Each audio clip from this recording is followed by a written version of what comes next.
السلام عليكم ورحمة الله وبركاته. اليوم واجهتني مشكلة وطولت معي يعني صراحة بالساعات مع اني بدون نوم. المفروض اني الساعة 9 او 10 نمت ورجعت متأخر وما نمت الى الان في الساعة اللي هي الان كم صارت؟ 3 الا ثلث. انا جيت قبل 12 وكان في شغلة بسيطة كنت حابب اسويها، ما عرفت اسويها والى الان يلا انحلت معي الحمد لله. ربط كاميرا جو برو هيرو 4 بالكمبيوتر. شفت فيديو في اليوتيوب، الفيديو بيوضح بيجيب لي برنامج معين تشتريه من الموقع الفلاني. ممكن احط لكم رابط البرنامج، ما عنديش مشكلة، بحط ان شاء الله ما ادري ايش اسمه، صندوق الوصف يعني بالعربي. تمام. و لكن لما تجي تحاول تربط بالبرنامج بيواجهك مشكلة انه لازم قبل ما تستخدم الكاميرا من البرنامج لازم شبكة تشغل اللابتوب او الكمبيوتر اللي بتربطها فيه عن طريق شبكة الواي فاي تبع الكاميرا نفسها. يعني تشغل الواي فاي منها وبعدين تربط الكمبيوتر بها، وكأنك قاعد تبث و... كأنك يعني كأنها مودم يبث واي فاي واللابتوب يستقبل.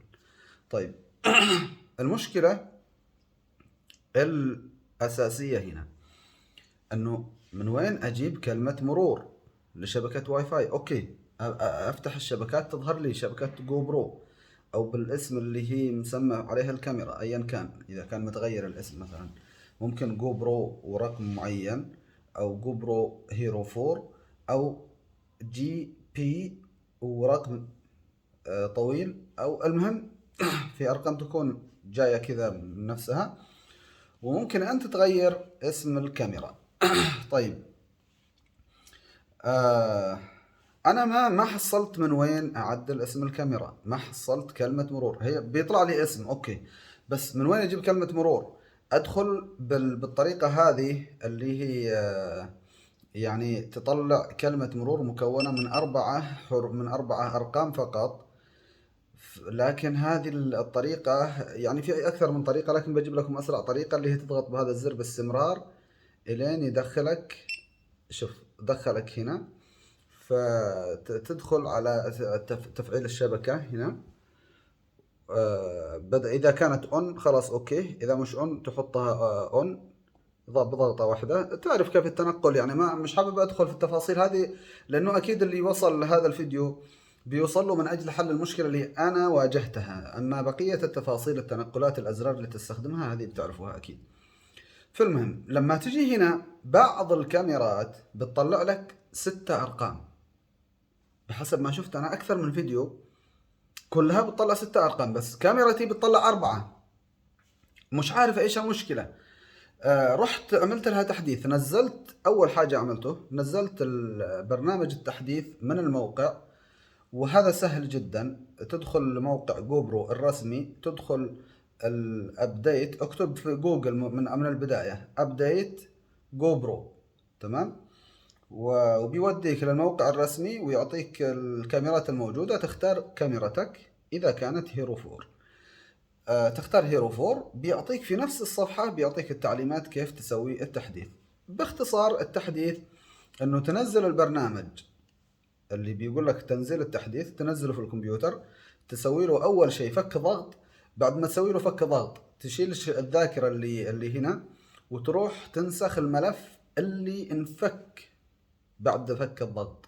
ما تروح تجيب المضغوط، الملف الثاني بيتكون لك ملف او مجلد بنفس اسم الملف المضغوط، فتاخذ الملف اللي انفك، تمام، وتنسخه في الذاكرة. تتأكد ان شحن الكاميرا اكثر من 20%، تحط الذاكرة وتكون طافية الكاميرا، تحط الذاكرة وتشغل الكاميرا. مجرد ما تشغل الكاميرا خلاص هي بتحدث نفسها بنفسها، ما تسوي اي شيء يعني. وتنتظر بس لين هي بتشتغل وتطفى وتشتغل وتطفى وتعطيك تنبيهات وانت لا تسوي اي شيء، الين تقول لك 100% فل سكسفول او ابديت او كذا. المهم شفتها خلاص ما عاد قاعدة تسوي شيء، كذا تحدثت. هذه الخطوة مش عارف إذا كانت عملت شيء في الحل أو ما عملت، أنا مش عارف، لكن هي خطوة مهمة في أي جهاز عندك لازم تحدثه لآخر نظام مهما كان. يعني هي بتفيدك كذا أو كذا. لكن أنا اللي اكتشفته أني بعد ما عملت هذا التحديث ما توصلت للحل مباشرة. ما تحول مثلا الرمز اللي بيطلع الكود ما تحول من 4 إلى 6. مش عارف إذا كانت نفعت لي ولا لا، لكن قلنا هي في كل الأحوال نافعة. المهم اللي سويته بعدين تقدر أنت تسويه بدون التحديث، ولكن في النهاية بتحتاج التحديث يعني بيفيدك. أنه رحت ربطتها بالجوال. ربطها بالجوال سهل، تنزل التطبيق الخاص فيها وتربطها بالجوال وتغير اسمها وتحط لها اسم وكلمة مرور. هو بيقول لك انشئ كلمة مرور، اسم وكلمة مرور لكاميرتك. بعد ما تحط لها اسم وكلمة مرور وتجي بعدين تفتح الشبكات في الكمبيوتر، بيطلع لك الاسم اللي انت حددته. اي اسم تحبه انت باسمك انت، تحط اسم خاص فيها، تحط الرقم المهم. والباسورد اللي انت انشأته هو اللي بتستخدمه لدخول الشبكة تبع الكاميرا. انحلت المشكلة هنا. ما في لا 6 أرقام ولا 4 أرقام، ما بتحتاجهم. ال4 أرقام هذه بتحتاجهم بعدين داخل البرنامج اللي بتثبته.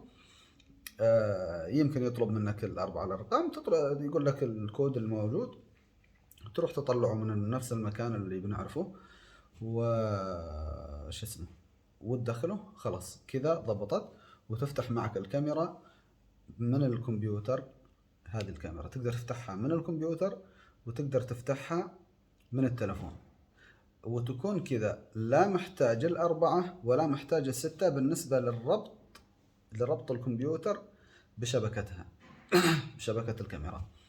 خلاص إذا قلنا عندك التحديث اللي بيتكون فقط من نسخ التحديث، فك الضغط، تحطه على الذاكرة، تطفي الكاميرا، ركب الذاكرة، شغل الكاميرا، ولازم تكون مشحونة شحن كويس فوق 20%.